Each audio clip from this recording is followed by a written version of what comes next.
Yang menarik adalah dengan adanya positioning Mahfud MD sebagai yang disebut-sebut pendekar hukum gitu ya, pendekar hukum, bahkan oleh Ibu Megawati Soekarno Putri, Ketua Umum PDI Perjuangan, juga disebut Mahfud diberikan tugas khusus untuk membenahi sistem hukum atau melakukan reformasi sistem hukum di Indonesia.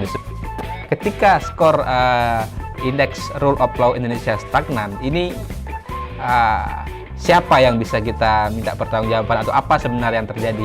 Prof Mahfud ini sudah melakukan banyak hal untuk pembenahan sistem hukum Indonesia, penegakan hukum di Indonesia. Apalagi beliau juga berbicara lantang membongkar persoalan-persoalan hukum yang ada di Indonesia. Bicara dari perspektif Ganjar Pranowo dan Mahfud, apakah Mahfud bisa melobi Ibu Ketua Umum PDI Perjuangan Megawati Soekarno Putri agar misalnya fraksi PDI Perjuangan di DPR RI menyetujui atau segera mengesahkan rancangan undang-undang perampasan aset.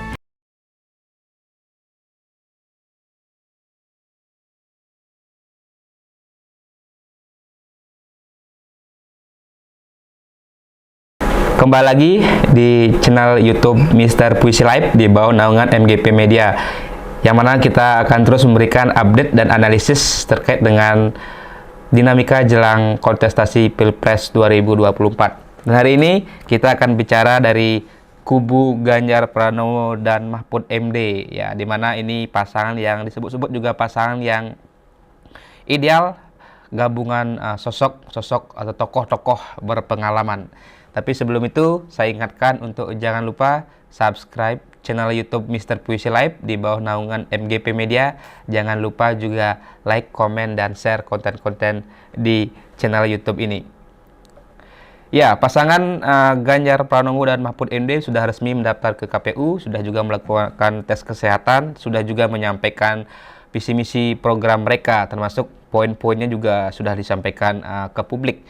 Yang menarik adalah dengan adanya positioning Mahfud MD sebagai yang disebut-sebut pendekar hukum gitu ya, pendekar hukum, bahkan oleh Ibu Megawati Soekarno Putri, Ketua Umum PDI Perjuangan, juga disebut Mahfud diberikan tugas khusus untuk membenahi sistem hukum atau melakukan reformasi sistem hukum di Indonesia, disebut sebagai pendekar hukum, pembela wong cilik dan sebagainya. Nah, pertanyaannya, sebagai calon wakil presiden dan jika memang nanti terpilih sebagai wakil presiden, bisakah Profesor Mahfud MD yang berpengalaman di 3 instansi berbeda, di eksekutif, legislatif, dan di yudikatif, pernah menjadi ketua Mahkamah Konstitusi, bisakah melakukan pembenahan sistem hukum, membenahi carut-marut persoalan hukum dan banyak segudang persoalan hukum yang ada di Indonesia, mulai dari sisi regulasi maupun juga dari sisi aparat penegak hukumnya.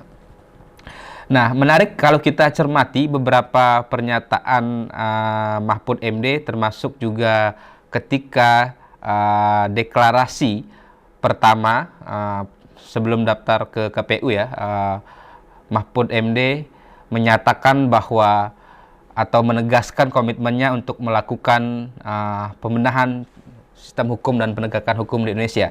Dengan tegas Mahfud menyatakan bahwa jika hukumnya baik atau hukumnya berjalan dengan baik, maka setengah persoalan bangsa ini akan bisa selesai.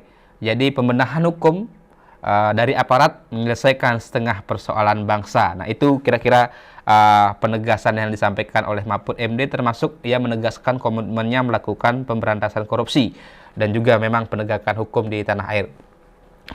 Saya sepakat, atau kita tentu sepakat apa yang disampaikan oleh Profesor Mahfud. Memang jika hukumnya baik suatu negara, maka bidang-bidang yang lain berpotensi juga menjadi baik. Belum tentu 100%, tapi dengan landasan hukum yang baik ini memberikan landasan yang positif untuk bidang-bidang lain, misalnya ekonomi dan juga yang lainnya. Jadi persoalan hukum ini kita lihat sebagai memang persoalan yang dalam 10 tahun pemerintahan Presiden Jokowi sepertinya tidak ada kemajuan yang signifikan ya, kalau kita bandingkan dengan misalnya sektor pembangunan infrastruktur misalnya. Penegakan hukum ini berbagai pihak melihat ini yang menjadi titik lemah pemerintahan Presiden Jokowi selama hampir sudah menginjak 10 tahun ya, atau 9 tahun terakhir ini, yang sisa lagi 1 tahun ke depan. Berbagai indikatornya ada data-data yang bisa kita lihat, tapi intinya berbagai persoalan yang belum bisa diselesaikan dianggap masih menjadi PR, seperti ada praktek KKN atau korupsi, kolusi, nepotisme, kemudian penyalahgunaan kewenangan, ya termasuk pelanggaran etik ya yang merebak di berbagai institusi hukum. Ya, di sisi lain juga proses penyusunan peraturan perundang-undangan juga menjadi sorotan, di mana kerap dilakukan secara tertutup, dipaksakan, bahkan juga disinyalir ada titipan-titipan dari pihak-pihak tertentu ya. Kita tahu juga bagaimana pro kontra pengesahan Omnibus Law Cipta Kerja atau Undang-Undang Cipta Kerja yang juga didemo juga oleh kalangan buruh karena dianggap merugikan para buruh, termasuk juga ketika revisi Undang-Undang KPK, revisi Undang-Undang Mahkamah Konstitusi, dan berbagai persoalan-persoalan penyusunan peraturan perundang-undangan yang lain. Nah, ini ada data yang bisa menggambarkan bagaimana stagnannya soal penegakan hukum kita di Indonesia, yaitu dari Indeks Negara Hukum atau Rule of Law Index, ROL Index 2023, yang merupakan indeks tahunan yang disusun oleh World Justice Project. Nah, berdasarkan laporan yang diterbitkan pada Rabu 25 Oktober 2023, skor Rule of Law Index atau ROL Index 2023 dari Indonesia hanya sebesar 0,53 atau sama skornya dengan indeks tahun lalu. Nah, skor ini tentu mengindikasikan ada persoalan gitu. Artinya nilai yang stagnan berarti kan tidak ada kemajuan dalam penegakan hukum, dalam perkembangan pembangunan hukum di Indonesia. Ya, mirisnya lagi ternyata skor Rule of Law Index ini stagnan sejak tahun 2015 sampai sekarang tahun 2023, di mana skor Indonesia tercatat konsisten di angka 0,52 sampai 0,53. Nah, jika ada yang menganggap jika ini dibandingkan dengan konteks penilaian di dunia pendidikan, atau kalau ada rapor di dunia pendidikan, maka rapor negara Indonesia dalam konteks hukumnya atau penegakan hukumnya bisa dianggap mendapatkan rapor merah. Nah, itu menjadi catatan penting dalam pemerintahan Presiden Jokowi saat ini. Di mana memang kita tahu juga Mahfud ini, MD ini kan adalah Menko Polhukam ya, Menteri Koordinator Bidang Politik, Hukum, dan HAM. Yang mana tentu salah satu tugasnya adalah melakukan pembenahan di bidang hukum. Pertanyaannya adalah, ketika skor indeks Rule of Law Indonesia stagnan, ini siapa yang bisa kita minta pertanggungjawaban, atau apa sebenarnya yang terjadi? Apakah memang penegakan hukum di era Presiden Jokowi ini tidak menjadi prioritas? Kalau memang benar, berarti kan Mahfud MD juga sebenarnya tidak berhasil melakukan proses pembenahan sistem hukum atau pembaharuan hukum ketika dia dipercaya sebagai Menko Polhukam. Jika itu benar, kita asumsikan. Tapi juga mungkin tentu ada argumentasi yang mengatakan Prof. Mahfud ini sudah melakukan banyak hal untuk pembenahan sistem hukum Indonesia, penegakan hukum di Indonesia. Apalagi beliau juga berbicara lantang membongkar persoalan-persoalan hukum yang ada di Indonesia, termasuk Mahfud MD juga menjadi salah satu figur sentral, sosok yang paling lantang berbicara tentang bagaimana harus disahkannya rancangan undang-undang perampasan aset ya, demi bisa merampas hasil dari para koruptor atau pelaku-pelaku korupsi. Dan itu juga yang baru-baru ini disampaikan oleh Prof. Mahfud ketika dia berbicara di acara Indonesia Integrity Forum ya, pada Rabu 25 Oktober 2023, yang Mahfud menyebut jumlah koruptor di Indonesia terus bertambah dari berbagai sektor. Ya, dia juga semacam curhat begitu ya, katanya ada investor yang menyatakan bahwa persoalan hukum Indonesia menjadi kendala atau menjadi persoalan jika para investor ini tidak menyuap gitu, atau tidak memberikan sesuatu, investasi mereka tidak diperlancar. Nah, kemudian kalau mereka investor ini menyuap, ya mereka akan dipenjara gitu. Jadi kalau nyuap dikatakan bisa dipenjara, kalau nggak nyuap maka proyek mereka bisa dibunuh gitu. Begitu bahasanya, curhat para investor. Nah, ini kan menunjukkan memang persoalan hukum kita ini masih sangat-sangat menjadi persoalan serius gitu. Jadi adanya Undang-Undang Cipta Kerja atau Omnibus Cipta Kerja sejauh ini yang bisa kita lihat secara kasat mata tampaknya juga memang belum bisa menjawab persoalan yang ada. Ya, persoalan keributan perizinan, ya persoalan tadi harus ada uang pelicin untuk meloloskan suatu proyek investasi, harus suap menyuap, dan sebagainya. Belum lagi persoalan harus ada orang dalam. Nah, ini yang bahasa sekarang ngetren, harus ada orang dalam, harus terlibat dalam praktek-praktek KKN begitu.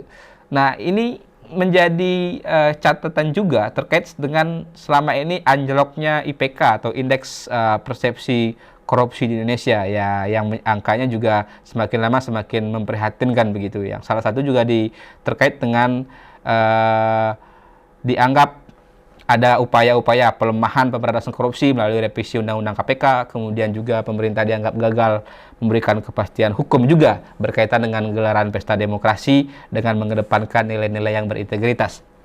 Nah, persoalan yang terakhir ini semakin meruncing atau semakin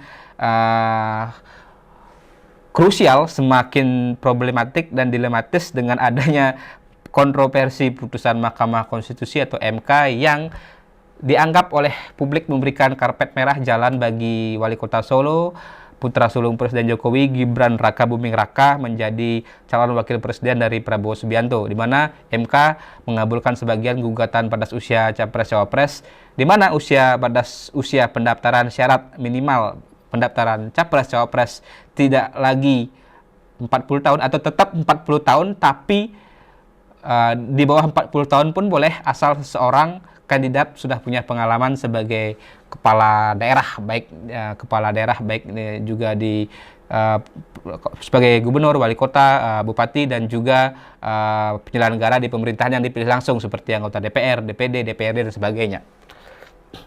Nah, ini menjadi catatan-catatan juga yang harus diperhatikan oleh Profesor Mahfud MD sebagai cawapres Ganjar Pranowo ketika berkomitmen ingin melakukan pembenahan hukum di Indonesia.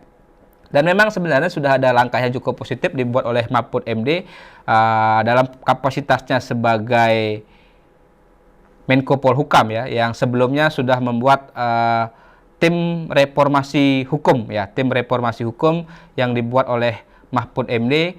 Kalau nggak salah di awal-awal tahun 2023 lalu, tim reformasi hukum yang dikatakan punya tugas melakukan pembenahan, memberikan rekomendasi-rekomendasi, kajian-kajian akademis juga, membuat naskah akademik juga terkait dengan rancangan peraturan perundang-undangan yang diperlukan. Dan salah satu PR Mahfud juga tadi adalah bagaimana dia bisa mendorong pengesahan rancangan undang-undang perampasan aset tindak pidana korupsi untuk merampas atau memiskinkan para pelaku koruptor, yang memang ganjalannya mungkin ada di restu ketua umum partai, ya, di mana salah satu kader PDI Perjuangan yang juga ketua Komisi 3 DPR RI, Bambang Wuryanto atau Bambang Pacul, pernah mengatakan, nah ini jadi rame juga, jadi kontroversial juga, pernah mengatakan jika ingin mengesahkan RUU perampasan aset mesti izin dulu kepada ketua partai politik atau ketum parpol. Nah, ini kan sekarang pertanyaannya, apakah bicara dari perspektif Ganjar Pranowo dan Mahfud, apakah Mahfud bisa melobi Ibu Ketua Umum PDI Perjuangan Megawati Soekarnoputri agar misalnya fraksi PDI Perjuangan DPR RI menyetujui atau segera mengesahkan rancangan undang-undang perampasan aset. Itu mungkin menjadi salah satu prestasi pertama Mahfud sebelum menjadi cawapres, ya, dalam kontestasi sekarang dia sebagai Menko Polhukam. Jika bisa mendorong pengesahan RUU perampasan aset, itu menjadi prestasi Mahfud yang luar biasa. Oke, kita tunggu saja seperti apa kiprah sang pendekar hukum Mahfud MD dalam tugasnya, mandatnya, amanah yang diemban untuk melakukan reformasi pembenahan sistem hukum di Indonesia. Kita tunggu saja bagaimana juga jalan dari pasangan Ganjar Pranowo dan Mahfud MD di Pilpres 2024, apakah bisa memenangkan kontestasi atau malah jalannya akan terjegal oleh calon lain yang bisa melaju ke putaran kedua atau menangkan Pilpres. Oke, terima kasih. Sekian dari kami. Sebelum saya akhiri, saya ingatkan jangan lupa untuk subscribe channel YouTube Mr. Puisi Live di bawah naungan MGP Media. Jangan lupa juga like, komen, dan share konten-konten di channel YouTube ini. Terima kasih. Salam pemilu damai.